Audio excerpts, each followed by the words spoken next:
नमस्कार दोस्तों। जैसा कि हमने हमारी पिछली वीडियो में बात की थी कि मेनोपॉज क्या होता है, इस दौरान एक महिला को क्या क्या साइन एंड सिम्टम्स आते हैं और कौन कौन सी लाइफस्टाइल चेंजेस को अपना के आप इस मेनोपॉज के दौरान भी नॉर्मल रह सकते हैं। तो आज की इस वीडियो में हम बात करेंगे कि किस तरीके के सिम्टम्स दिखाई देने पर आपके लिए कौन सी होम्योपैथी मेडिसिन बेस्ट हो सकती है। तो आइए शुरू करते हैं। तो फ्रेंड्स, मेरा नाम है डॉक्टर शिल्पी वर्मा और आज का हमारा डिस्कशन का टॉपिक है मेनोपॉज के लिए यूज़ होने वाली बेस्ट होम्योपैथी मेडिसिन।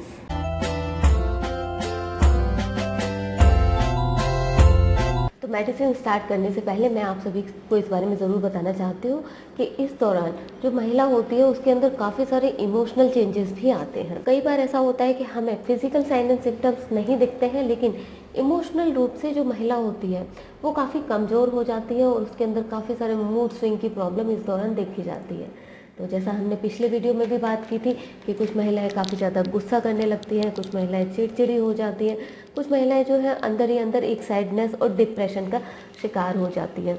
तो ये हमें उस टाइम पे समझना ज़रूरी है कि अगर कोई महिला इस स्टेज से गुजर रही है तो हम उसको समझें कि उसके अंदर क्या क्या चेंजेस आ रहे हैं। और अगर ये लगातार दुखी रहने वाली या चिड़चिड़ाहट वाली प्रॉब्लम्स लगातार 1 महीने या से 2 महीने इस तरह से लगातार बनी रहती है तो महिला का जो मानसिक संतुलन है उस पर बहुत ज़्यादा बुरा प्रभाव पड़ता है। और फिर जैसा कि आपको पता है कि इसकी वजह से काफ़ी सारी और बीमारियां भी बॉडी में डेवलप हो सकती हैं। तो इसलिए अगर किसी महिला में इस तरीके की चीज़ें दिखाई दे रही हैं तो उन्हें तुरंत जो है डॉक्टर से संपर्क करना चाहिए।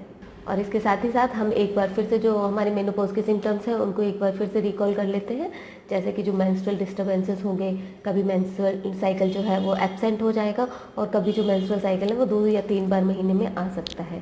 इसके साथ साथ जो महिला है उसको हीट फ्लैशेस आते हैं, जो उसकी बॉडी है उसमें अचानक से हीट का एहसास होता है। इसके साथ जो है नाइट स्वेटिंग होगी, अचानक से बहुत ज़्यादा उसको स्वेट आ जाता है रात में, जिसकी वजह से फिर जो नींद है वो भी डिस्टर्ब होती है। नींद की क्वालिटी कम हो सकती है और जो नींद का टाइम है, ड्यूरेशन है, वो भी कम हो सकता है। इसके साथ साथ सेक्सुअल डिज़ायर जो है वो कम हो जाती है। इसके साथ वेजाइनल जो ड्राइनेस है वो एक प्रॉब्लम हो सकती है इस दौरान, जिससे महिला जो है अनकंफर्टेबल रहती है। कुछ महिलाओं में जॉइंट पेन की प्रॉब्लम देखना भी बहुत कॉमन रहता है। और इसके साथ साथ जो महिला की मेमोरी है, फॉरगेटफुलनेस या जो मेमोरी वीकनेस की प्रॉब्लम है, ये काफ़ी ज़्यादा बढ़ जाती है। और कुछ महिलाओं में बहुत ज़्यादा चिड़चिड़ापन और घबराहट इस तरीके के सिम्टम्स भी देखे जाते हैं। तो अब हम बात करते हैं मेडिसिन के बारे में। फ्रेंड्स, यहाँ पर हमारी जो पहली बहुत इंपॉर्टेंट मेडिसिन रहती है वो रहती है इग्निशिया। इग्निशिया जो पेशेंट होता है वो काफ़ी ज़्यादा माइल्ड होता है और जो अपनी फीलिंग्स हैं उसको एक्सप्रेस नहीं करता है और इसको हमेशा फीलिंग रहती है कि किसी को बुरा लग सकता है और हमेशा जो इनकी डिग्निटी होती है ये इनके लिए बहुत इंपॉर्टेंट रहती है। तो अगर कोई महिला जिसको कि बहुत ज़्यादा मूड स्विंग होते हैं, जो उसको काफ़ी ज़्यादा सैडनेस है, अंदर एंजाइटी है और जिसको वो एक्सप्रेस भी नहीं कर पा रही, तो ऐसी कंडीशन में इग्निशिया एक बहुत अच्छी मेडिसिन रहती है जिसको मेनोपॉज के दौरान हम यूज़ करके जो उसके इमोशनल सिम्टम है उनको बैलेंस कर सकते हैं। अब हम बात करते हैं हमारी दूसरी मेडिसिन की। तो दूसरी मेडिसिन है लैकेसिस। अगर किसी महिला को हॉट फ्लैशेस बहुत ज़्यादा आते हैं और स्पेशली रात के समय उसको प्रॉब्लम होती है, जब वो सोने जाती है या सो जाती है उस दौरान उसको प्रॉब्लम होती है, तो ऐसी कंडीशन में लैकेसिस एक बहुत अच्छी मेडिसिन रहती है। इसके साथ साथ हमें ये ज़रूर देखना है कि जो महिला है उसके जो कैरेक्टरिस्टिक सिम्टम है वो लैकेसिस मेडिसिन से मैच होना चाहिए। जैसे कि उसकी पर्सनैलिटी है जो है वो लैकेसिस मेडिसिन से मैच होना चाहिए, तब हम इस मेडिसिन का यूज़ कर सकते हैं। तो अगली जो हमारी मेडिसिन है उसका नाम है सीपिया। तो अगर कोई महिला जो कि मेनोपॉज एज में है और उसको चिड़चिड़ाहट काफ़ी ज़्यादा है, मूड स्विंग है और साथ में इरिटेबल है वो, तो ऐसी कंडीशन में हम इस मेडिसिन को प्रेफर करेंगे। और जो ये महिला होती है ये काफ़ी ज़्यादा इंडिफरेंस होती है, उसको अपने फैमिली के प्रति, अपने हस्बैंड के प्रति उतना ज़्यादा लगाव नहीं होता है, या कह सकते हैं कि चिड़चिड़ाहट बहुत ज़्यादा होती है। तो ऐसी कंडीशन में ये एक बहुत अच्छी मेडिसिन रहती है। तो मेनोपॉज के दौरान यूज़ होने वाली अगली जो एक और मेडिसिन है उसका नाम है सैंगुनेरिया। तो अगर कोई महिला है जिसको कि हेडेक बहुत ज़्यादा रहता है और जो हीट फ्लैशेस है वो भी उसको राइट साइड में ज़्यादा महसूस होते हैं अपनी बॉडी में, तो ऐसी कंडीशन में सैंगुनेरिया एक बहुत अच्छी मेडिसिन रहती है। अगली जो हमारी एक और बहुत अच्छी मेडिसिन रहती है वो रहती है एक्टिया रेसिमोसा, या आप इसे सिमिसी फ्यूगर के नाम से भी जानते हैं। तो ये मेडिसिन हमें तब यूज़ करनी है जब अगर कोई महिला है उसको आर्थराइटिस की प्रॉब्लम भी साथ में हो रही है, मतलब उसको जॉइंट पेन भी हो रहा है और ये जो जॉइंट पेन है ये चेंज होता रहता है, कभी इस एक जॉइंट में हो रहा है, कभी राइट नी में हो रहा है, कभी लेफ्ट नी में हो रहा है, कभी शोल्डर में हो रहा है। और ये जो महिला है इसको एंजाइटी के भी काफ़ी ज़्यादा सिम्टम्स रहते हैं, प्लस इसको सैडनेस भी रहती है, यानी कि आप कह सकते हैं ओवरऑल के मूड स्विंग्स रहते हैं। लेकिन जब आप इसे डीप में समझेंगे तो जो पर्सनैलिटी जो एक्टिया रेसिमोसा की होगी वो कुछ इस तरीके की होती है कि उनको माइंड पे कन्फ्यूज़न बहुत ज़्यादा रहता है, सैडनेस रहती है, और उनको ऐसा लगता है कि एक जो ब्लैक कलर का जो बादल है वो उनके हेड पे आ गया है। उनको कोई भी चीज़ जो है वो क्लियर नहीं दिखाई दे रही है, कुछ भी सोच समझ नहीं पा रहे अपनी ज़िंदगी में। तो ऐसी कंडीशन में एक्टिया रेसिमोसा एक बहुत अच्छी मेडिसिन रहती है, जिसको कि यूज़ करके आप जो महिला है उसके मेनोपॉजल सिम्टम्स में उसको आराम दे सकते हैं। अगली जो हमारी मेडिसिन है उसका नाम है उफोराइनम।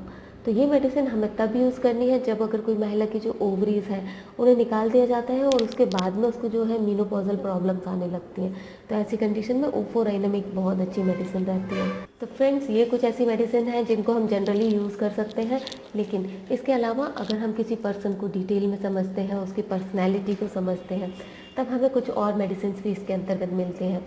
जैसे कि अगर कोई महिला है जो कि अपनी रिकवरी को लेके बहुत ज़्यादा डाउटफुल है, तो अगर कोई महिला है जिसको कि हमेशा ये शक रहता है कि अब वो ठीक हो भी पाएगी या नहीं, या उसके साथ क्या होने वाला है, हमेशा उसको एक संदेह बना रहता है, तो ऐसी कंडीशन में उसके लिए मेडिसिन रहती है साल्सापेरेला।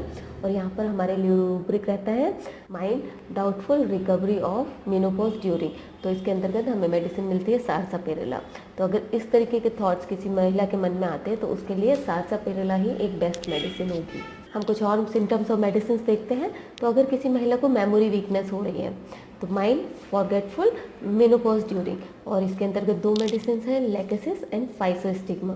तो अगर किसी को फॉरगेटफुलनेस की प्रॉब्लम हो रही है मीनोपॉज के दौरान में, तो आप इन दो मेडिसिन में से उसके लिए मेडिसिन सेलेक्ट कर सकते हैं। तो मीनोपॉज के जो सिम्टम्स का वीडियो था वहाँ पर हमने बात की थी कि जो महिला होती है उनको अलग अलग सिम्टम्स आते हैं। जैसे कोई महिला हो सकती है कि जो मीनोपॉज के दौरान कुछ हमेशा हंसती रहती है, तो अगर ऐसी कंडीशन आपको देखने को मिलती है तो आपको वहाँ पर इस रूब्रिक का यूज़ करना है माइंड लाफिंग मेनोपॉज ड्यूरिंग। और इसके अंतर्गत हमें फिर एक और मेडिसिन मिलती है फेरम मेटेलिकम। तो अगर कोई इस तरीके की महिला आपके पास आती है तो वहाँ पर आप फेरम मेटेलिकम का यूज़ कर सकते हैं। हम अगला सिम्टम और रूब्रिक देखते हैं कि अगर कोई महिला जो है वो मेनोपॉज के दौरान काफ़ी ज़्यादा कंप्लेनिंग हो गई है, हर बात में कुछ ना कुछ कंप्लेन करती रहती है, कुछ ना कुछ कंप्लेन उसको हमेशा बनी रहती है, तो ऐसी कंडीशन में आप देखेंगे कि जो उसके घर वाले होते हैं वो आपको बताएंगे कि कुछ महीनों से ये बहुत अजीब बिहेव कर रही हैं, हर चीज़ में कुछ ना कुछ कंप्लेन कर रही हैं। तो ऐसी कंडीशन में हमारे पास रूब्रिक रहेगा माइंड कंप्लेनिंग मेनोपॉज ड्यूरिंग। और इसके लिए अगर हम मेडिसिन देखेंगे तो वहाँ पर कैलिप्रोम मेडिसिन हमें मिलती है, और आप जो महिला है उसके कैलिब्रोम मेडिसिन से और अदर सिम्टम्स मैच करके ये मेडिसिन कंफर्म अगर करते हैं और उसे प्रिस्क्राइब करते हैं तो आपको काफ़ी अच्छे रिजल्ट्स मिलेंगे। मेनोपॉज के दौरान हमें एक और चीज़ कई बार देखने को मिलती है कि जो महिलाएं हैं उनकी सेक्सुअल डिज़ायर काफ़ी ज़्यादा इंक्रीज़ हो जाती है। तो हमें यहाँ पर रूब्रिक मिलता है माइंड निम्फोमेनिया मेनोपॉज एक्ट। तो इसके अंतर्गत अगर हम मेडिसिन देखें तो 3 मुख्य मेडिसिन इसके अंतर्गत रहती हैं लेकेसिस, मैंसिनेला एंड म्यूरेक्स। तो अगर इस तरीके का कोई सिम्टम अगर आपके पेशेंट में है तो आप इन 3 मेडिसिन में से कोई मेडिसिन उसके लिए सिलेक्ट कर सकते हैं। हाँ, डेफिनेटली हमें जो उसके कॉन्स्टिट्यूशनल है उसको पूरे तरह से ऑब्जर्व करने के बाद ही कोई मेडिसिन सेलेक्ट करना है। कुछ महिलाएं जो होती हैं वो मेनोपॉज के टाइम में चक्कर आने की शिकायत करती है। उनको ऐसा लगता है कि उनके आसपास की चीज़ें जो है घूम रही हैं, उनका बैलेंस जो है वो डगमगा रहा है, तो इस तरीके की शिकायत लेके वो आपके पास आती है कई बार। तो ऐसी कंडीशन में हमारे पास रूब्रिक रहता है वर्टिगो मेनोपॉज ड्यूरिंग। तो इस रूब्रिक के अंतर्गत हमें कुछ मेडिसिन का ग्रुप मिलता है जैसे कि conium, crotalus horridus, glonoine, sanguinaria and ustilago. तो ये कुछ ऐसी मेडिसिन हैं जो वर्टिगो के लिए मेनोपॉज के टाइम में हम लोग यूज़ कर सकते हैं। इस दौरान कई बार जो महिलाएं होती हैं वो बहुत ज़्यादा अकेली रहने लग जाती हैं। उनको ऐसा लगता है कि उनको दुनिया से कोई मतलब नहीं है, उनको इमोशंस जो हैं आपके प्रति वो कम हो जाते हैं फैमिली में। तो ऐसी कंडीशन में हमारे पास रूब्रिक रहता है माइंड इंडिफरेंस अपैथी मेनोपॉज इन। और इसके अंतर्गत अगर हम मेडिसिन देखें तो साइक्लामेन एक बहुत अच्छी मेडिसिन इसके अंतर्गत आती है। तो अगर इस तरीके की कोई महिला है जिसको ये मेंटल फीलिंग हो रही है और साथ में अगर आप जो है उसके और साइक्लामेन मेडिसिन के अदर सिम्टम्स भी आप अगर क्रॉस वेरीफाई करके उसको ये मेडिसिन देते हैं तो वो महिला जो है उसको मेनोपॉज के दौरान काफ़ी आराम रहता है। तो फ्रेंड्स, ये कुछ ऐसी मेडिसिन हैं जो मेनोपॉज के दौरान काफ़ी हेल्पफुल हो सकती हैं और जो महिलाओं की लाइफ को नॉर्मल बना सकती हैं। तो फ्रेंड्स, अगर आप या आपके रिलेटिव्स या फ्रेंड्स में से कोई मेनोपॉज की एज से गुजर रहा है और इस तरीके के सिम्टम्स उनको फील हो रहे हैं, तो आप उन्हें होम्योपैथी मेडिसिन लेने की सलाह दे सकते हैं। या फिर अगर आप जानना चाहते हैं कि आपके मन में कुछ और क्वेश्चन आ रहा है मेनोपॉज को लेके, तो वो आप मुझे कमेंट बॉक्स में लिख के बता सकते हैं। तो फ्रेंड्स, इस वीडियो के लिए बस इतना ही, और अब हम मिलते हैं नेक्स्ट वीडियो में। तब तक के लिए आप सभी अपना ध्यान रखें।